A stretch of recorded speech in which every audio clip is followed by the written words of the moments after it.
This is the ERP Advisor.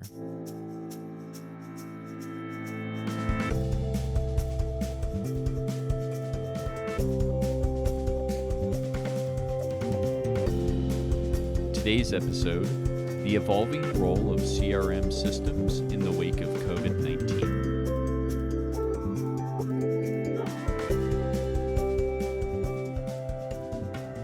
Sean Windle is our speaker for today.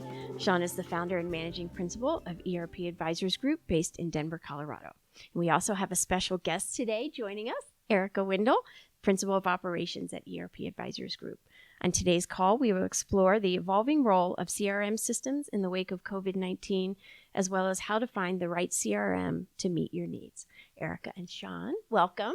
Thank you. Thanks for being here. Sure, thank you. Yeah. So, all right, if you're ready to get to it, we'll just dive right in. Yeah, let's go for it. So Sean, to begin, can you provide an overview of what we are seeing with our clients as to why CRM systems are so vital right now? Yeah, it's the realities of COVID-19 and the kind of the effects of people not working. Yeah, the aftermath. I mean, there's a lot of words, pandemic, epidemic, there's a lot of whoa, there's a lot there. But the realities is that life has changed, right? And we'll get back to a new normal. But what does it look like? Like, I've been able to go to my client sites, several of them, but we check in advance. What are the protocols that are needed, and do we need a mask, and what do you do with all the rest of the stuff that goes with it, right? And so imagine if I was a salesperson who used to go right on site and, knock on the door, and there's a little sign that says, no solicitation maybe, but I'd still knock on the door, which I've done in my life. Absolutely. And actually offered free accounting assessments at one point. That's really? How I wasn't selling anything, but I was offering something for free. It was great. But if you're coming into a business to visit and you're not invited, everything's different. So that change, as well as calling into a business, is interesting, right? Because, you dial the 1-800 number and you ask for a certain person, and that person's not there at that phone number. Right. They're at home and they're on their cell phones. So, there's a lot of adjustments that people have had to make, especially from a sales side. And when you see the behaviors need to change, that's when the software has to change, right? Software is just a reflection of how people do things and helps to do it better. And so customer relationship management, specifically around on CRM, specifically around what we call Salesforce automation, what are the tools that help the Salesforce to be more effective? They've had to kind of evolve, right? We talked about e-commerce solutions, that while ago. We weren't in person, so it's nice to be back in person for that. For sure, I think we've got some sterilizer around here somewhere. Yeah. We'll kind of wipe it down when we're done. Don't worry. But now, e-commerce makes sense because that's right in front of the customer. It's the website in there. But now, in terms of managing that customer relationship, from a marketing automation, from a Salesforce automation, customer service. Mm-hmm. So with a distributed team, right? If you have an internal organization that has salespeople here and there, you have customer support people that are all around, the marketing teams all around, to not have those centralized tools where you're managing exactly what's happening can really be a disaster. Right. Like talking to a client a couple days ago, used to very much having people, their salespeople at least get together in person a couple times a week. Mm-hmm. And, being a salesperson myself, I like to talk and I don't necessarily like to type. So it's helpful when you can sit down and sit across the table. Right. We do a lot of sales meetings and a lot more happens when we talk versus looking at a pipeline report. So putting more rigor and kind of emphasis on the CRM tools now is especially important the bigger that the sales team gets. So we don't want to be cliche and leverage, the COVID-19 experience about why companies have to get CRMs in place, but the results of the change in the behaviors that everybody's having to go through, whether it's external customers and who you're selling to, or internal, how we share information, it's just made those functions more important to do it right and to get everybody on board with going through those processes. And, the tools there's a lot of great tools out there, but actually using them is the most important thing. That's probably the biggest thing that I'd say right now. Because they were important before, but just that much more important now. That's right. That's exactly right. Yep. Yeah. So Erica, thank you for joining us. It's nice to have you. Thank you for having me. Yes, of course. So, considering CRMs, what functionality should we reasonably expect from any CRM? That's definitely a really good question. I am the front line for our sales team, and I field incoming calls from many of our prospects who are interested in changing software. And lots of times that revolves around their ERP, but it does a lot of times spread, upstream to the CRM or downstream to other parts of the organization's software. So when you ask that, it makes me think of lots of different use cases of a professional services firm like ourselves versus like a really inventory heavy company where they're doing a lot of order management, purchasing, inventory, shipping. So as like most basic sales tools, I think irregardless of what kind of industry a person is in, there's an ability to quickly access all your contacts in one place. And that you have a contact record, you have a company record, and you can detach the contacts from the company because like even in the 5 years I've been here, we have contacts that they've changed jobs not routinely. Right. But I have. We've had several clients who've been in a number of companies. So you want to be able to preserve the company as somebody, you want to be able to preserve the contact because the companies, you have a relationship with each. So as I've vetted CRM software in the past, that's like actually been really important. I need the contact and the company, and I need to be able to marry them up or take them apart. So that's just like super, super basic. Mm-hmm. But even that, Erica, just getting the basics in, it's helped you to be more effective, right? So even though it's like a basic, it's like really like super important. Yeah, because, John Smith, who was at ABC Company, and now he left ABC Company, but I have all the history of the different interactions on John Smith's contact record, and now he's at XYZ Company, and I can remember, I don't have to remember, usually I can remember, but sometimes you start to forget. Exactly. Oh yeah, that's right, we talked about this situation when he was at his earlier company, so that you have a trail to kind of keep things going, which is also helpful as you're expanding and get bigger, or somebody gets promoted and somebody else is coming in. Life in business is moving too fast to go and get a download from the person who held the post before you to find out what's all the details about John Smith or ABC Company. Yep. Makes sense. Right.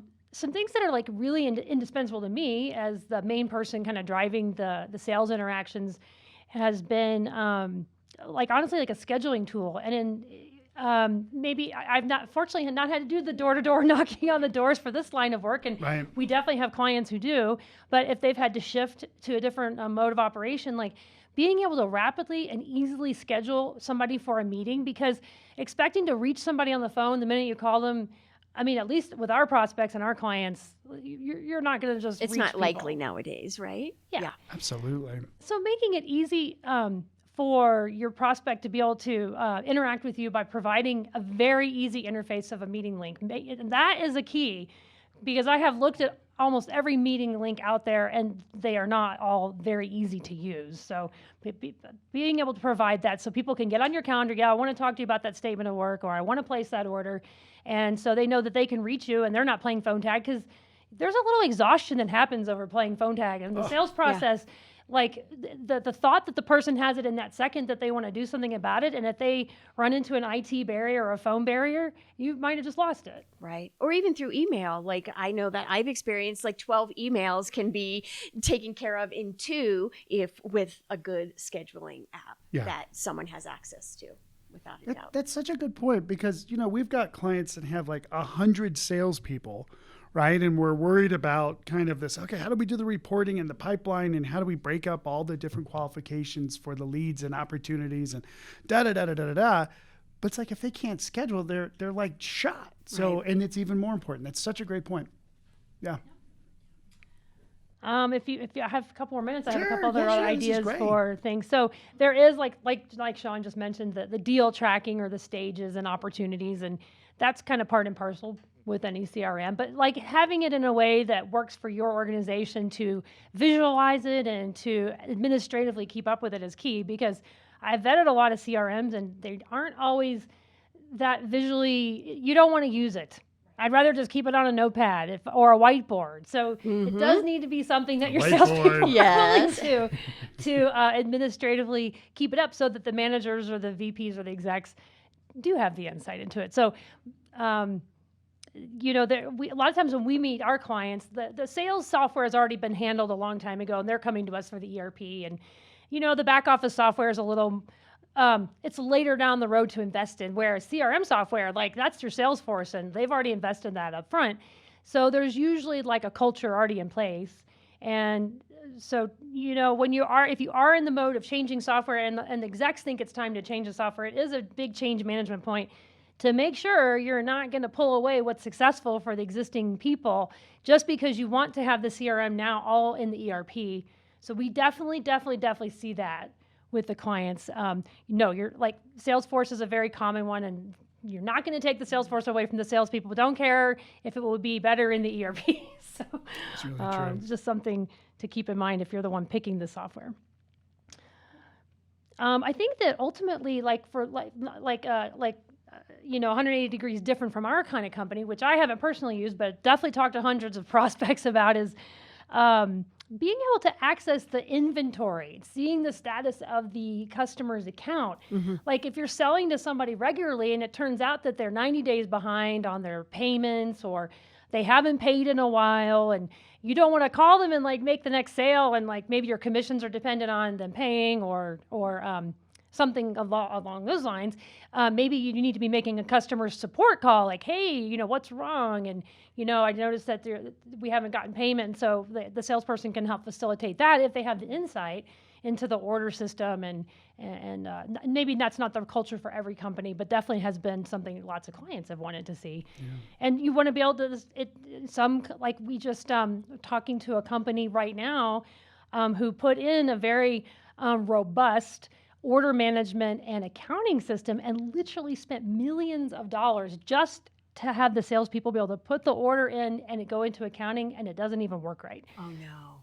Yeah, they want to be able. They have hundreds of salespeople. They want them to be able to look in and see what's in inventory, what's not. The salesperson actually puts the purchase order in to get the items in stock for the customer. So depending on your company's culture, maybe other companies, the salespeople don't go that far, but that could be something necessary for your CRM if you're trying to get a lot of orders in and out quickly. They were up to 200 orders a day, and now they can only do about 100 orders a day because the system's not working right. We've kind of come in and we're hoping to help them, right? It's a prospective client to us to come in and help them understand what happened.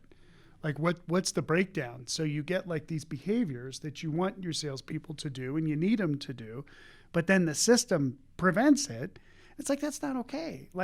That's unfortunately when people get fired and when the implementation partner gets sued. So we're going to come in there. We're going to get a lot of sanity, and hopefully if they hire us, and we'll figure out exactly what happened, and we'll just kind of get through it, right? And just kind of figure out what's happening there. That's great. Yeah. Good. Anything else? Just one other thing, more of our technology-oriented clients, they probably do have a need in their CRM to track the contracts that the customer signed, like a renewal items, renewal dates, and adding on extra software items or extra users or those kinds of things. And so that's always a little tricky. Is that in the CRM? Is it in a middleware? Is it in the accounting? So those are depending on your culture and how responsive the salespeople need to be. Maybe they need it to be in the CRM. Maybe it's just in a document storage. But that sometimes is more in the advanced in the life cycle of the CRM. We need to have all that in the system so we can monitor the contract items. But if it's needed, it's capable of being done. Exactly. Through the CRM, right? Yeah, if a customer buys software, if you sell software and the customer buys software and there's a maintenance contract, that maintenance contract renews in 1, 2, 3 years. So to remember to call the customer back and say, okay, your contract's going to renew. Creating an opportunity even when you close the upfront sale, but an opportunity for a year from now, so that kind of cues the salesperson to look 10 months from now to get on top of that. So that's a great point. That's really good. Man, that's amazing. A lot of information. Yeah. Thank you for that, Erica. So kind of speaking to that, I know on our recent calls, we've spoken a lot about data hygiene, but it seems like it gets overlooked often when it comes to CRMs. Can you speak to that a bit? Yeah. Data hygiene is sort of like, I can think of many analogies and they're not very good, right? Oh boy. I'm getting a little bit older as a man, and there's certain things that need to be checked as you get older, and you're like, what are you doing right now? Okay, fine, check it. It's sort of like that, but it is like data hygiene for CRM is everything, like everything. We've learned that, right? Right. Through our Exactly. Even yeah. through our own migration that you were a part of, where Right. we went from one app to another, and we're now in HubSpot. And even now after 6 months, like, wait a minute, what is that? What is that? Oh, that's just bad data. Right. But there is a reality with data hygiene that is, I wish, that's why we do these calls. This is exactly why we do these calls, because I wish people understood this, right? Just on a call today on CRM, helping a client migrate from their existing systems to CRM and a whole bunch of other stuff, right? And we're talking about data. And I know because I've experienced great projects and freaking hellacious data migration projects, like one we're in the middle of right now. Not the one that we're talking about today, but another one that's happening. Yeah, we can get the data done, and 6 months later, we're still in the middle of it. And now we're talking about payments and who's going to pay the costs and everything else. And we're doing the right thing on that one, which is great. But here's the key thing is that you have to do data hygiene on a gradient. And what I mean is, and I really hope that everybody's getting this, is it seems so simple to say, I got all these contacts. I want to just clean them. Somebody go clean them. Okay, good. So you get somebody who starts cleaning them, and they know the data only as well as they do. And then they may pass it to somebody else who knows less about the data, but they have the time, right? Because the salespeople don't have the time to do this cleanup, right? I mean, if I went to Erica and said, hey, Erica, we've got maybe 5,000 contacts. Can you clean those up, please? Easier said than done. She'd say, right? okay, do you want me to close deals or do you want me to clean the data, right? Right. That's just a reality. And it's not because salespeople are a certain way or whatever, even though they kind of are. But there's a truth to it. Even one of our fundraisers or a nonprofit we're working with right now, where we're pushing information or pushing requests to the fundraisers, and it's impacting their ability to raise money. So what do we do with data hygiene and data migration in this? You focus on the 20% of the data that's going to give you 80% of the value. So if you're looking at, let's just say, a contact list, keep it super simple, right? And you're in an old system, or you've got some contacts somewhere today, right? Usually you can export that stuff into an Excel, right? And there's all kinds of fields that go with the contact. Usually there's a field that says last contacted date. Right. We have that in ours, yes. right? A lot of these apps do. Sort it. So sort that newest to oldest. And then if you look at that, you'll be like, most of these contacts, we haven't touched them for a while. But this 20%, we talk to these guys all the time. Let's get those right. Focus on getting those dialed in and perfect. And even if you got to call some people and find out what company they're at or where they've gone to, or do they have new addresses, physical address, like we send a lot of fun stuff. So I'm going to put in a little plug here. Yeah. When people refer us to other folks that are interested in our services, we give them a gift. Juliet, you run that whole program and it's amazing. And we give things from popcorn to wine to Buicks to Buicks, little Buicks, right? Trips to Hawaii. Trips to Hawaii. Not really. Like a virtual trip to Hawaii, right? Like Zoom trips. That's right. But we do something that's really nice for folks. And I'll tell you, getting a physical address is not easy, is it? It's tough. Yeah, and we've got a couple people that refer us a lot. And so, having those physical addresses is vital. So get those right. So you can't look at data as, boil the whole ocean. Right? You basically have to say, okay, this is the most important part. Let's kind of take this over here to the side, do whatever we need to do to get it 80, 90, 95% correct, get it correct.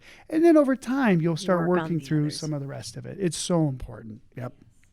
So, well, we have certainly learned that from experience. Yes, we have, haven't we? We have. So Erica, can you share with us some guidelines for determining what CRM is right for your organization? Yeah, sure. I think it does depend a little bit on the stage of your organization. So, if you're kind of in startup mode, like I had somebody just this week contact me, and he's got a small professional services company. I'm sure he's the one be running the CRM. Right. Yeah. Like, when it was just Sean many years ago, he wasn't going to run a CRM in middle. You could barely get through the emails at the end of the week, Right. much less, okay, I'm going to go put everything in a CRM over here. So I would say if you're in the very initial stages, literally Excel is just fine. You just need to keep an Excel or like a Google sheet to like track your contacts and the potential opportunity and the demographic data, and start to see what it is that you're using so that you know what you want the system to do. Because if you don't really have a feel for anything, it is a little hard to go and look at different vendors and be able to differentiate them. It'd be overwhelming if you didn't know exactly what you needed, right? Yeah. Absolutely. And we definitely help our clients with that. Like we have startup greenfield companies that come to us, we're going to be manufacturing and we don't know what the processes are. We need somebody to help us. Okay, we can do that. If you're out there, a solo practitioner just starting, you're not going to use our help for that. So that's the very, very, very most rudimentary thing. Then, usually what happens with CRM, you kind of just find some little best of breed app that works good for a couple users, and now you get bigger and you sort of organically growing the sales force. And so you just end up with what worked in the beginning. But if you need to circle back and actually see what does the CRM need for us in this current strategy we're in, or growth pattern, or geographies, then you need to even just take a step back from the brand of software and what is the type of solution? Like I need a type of solution because we're getting a ton of forms from the website, and we need a CRM that can process a lot of contact information coming in through our website and route it to different salespeople. So you might need more of a marketing automation that goes right into the Salesforce automation tool. But maybe you're more e-commerce oriented. And so maybe there isn't I don't know if there's usually a salesperson associated with the e-commerce orders, but then you need something that can work well with the e-commerce tool. But then there's just more, some of our clients, they have the same 5 customers. They're not getting a bunch of new customers. They're not going out and maybe they have opportunities with those 5 customers. They just need to make it easy for those existing customers to order over and over and over. So they don't even need all that pipeline tracking and marketing automation. So maybe they just need to get an ERP that has rudimentary CRM, so you can just look at the customer's contact information, what they ordered last. Do you want to order the same thing again? Would you like to add something to it? So it's really simple. They just need a history of sorts, right? Yeah, right? That's exactly right. Because they could have those 5 customers that each do $10 to $20 million a year with the organization. These could be big orders, right? But do you need the ability to track a lot of leads and individuals? That's a great point. Yeah. So it does just depend on the businesses. How robust, are you doing a few customers to a lot of big orders, or do you have a lot of leads you need to process and come down the funnel to get a few and have a lot of inside salespeople processing that? So it really just depends on how you're using the software. I think that's a fantastic answer. You might see Erica on the next CRM Right, selection. there we Actually, go. That was amazing. but it really is important, like you said, that let's just kind of call a spade in this space, right? When you hear CRM, you think Salesforce. And Salesforce is a great product. We have many clients that use Salesforce, but it's not the right fit for some clients. We have some clients on Microsoft Dynamics 365 CRM, right? We have other clients that are on different apps like HubSpot and even some other best of breeds that are in the marketplace like Sugar and that. And it really, CRM is such a funny place. I have to just dovetail on what you're saying, that unlike ERP, that's very process centric. It's very data centric. We got to get this invoice and we got to get it approved and then we got to get CRM's a little more touchy, right? I think that's why Salesforce has done so well, because they treated their customer as an enterprise sale different than it's a different sale for HCM or for human capital management or for ERP. Right. So I think you're exactly right, that just know there's lots of good tools in the market, but you do have to understand your needs and what it is, how your interactions with your customers and prospects looks like. And then you still may end up with a Salesforce, but it's optimized for the experience that you have. And things change over time too. And so having a platform that's flexible, kind of like you said, it's important to have that in mind too. But that's perfect. You're hired. Yeah. Okay. Exactly. Guess I get You to need keep the another job. job. You get to There keep we your go. job, and we'll see you on the next There project. we go. Oh my gosh. Well, thank you guys for joining us. That was a lot of good information. Yeah, so too bad. Thank you for that. And everyone, thank you again for joining us for today's call. We appreciate you taking the time. Please let us know if we can answer any questions you have. We're happy to help. Be sure to join us for our next call, Thursday, July 16th. Internal Control over Financial Reporting with ERP. We will discuss ERP and financial solutions for Sarbanes-Oxley compliance, including automated internal control compliance testing and how to minimize the costs of such tests. Please go to our website, erpadvisorsgroup.com, for more details and to register. ERP Advisors Group is one of the country's top independent enterprise software consulting firms, advising mid to large-sized businesses on selecting and implementing business applications, including ERP, CRM, HCM, business intelligence, and other enterprise applications, which equate to millions of dollars in software deals each year across many industries. This has been the ERP Advisor.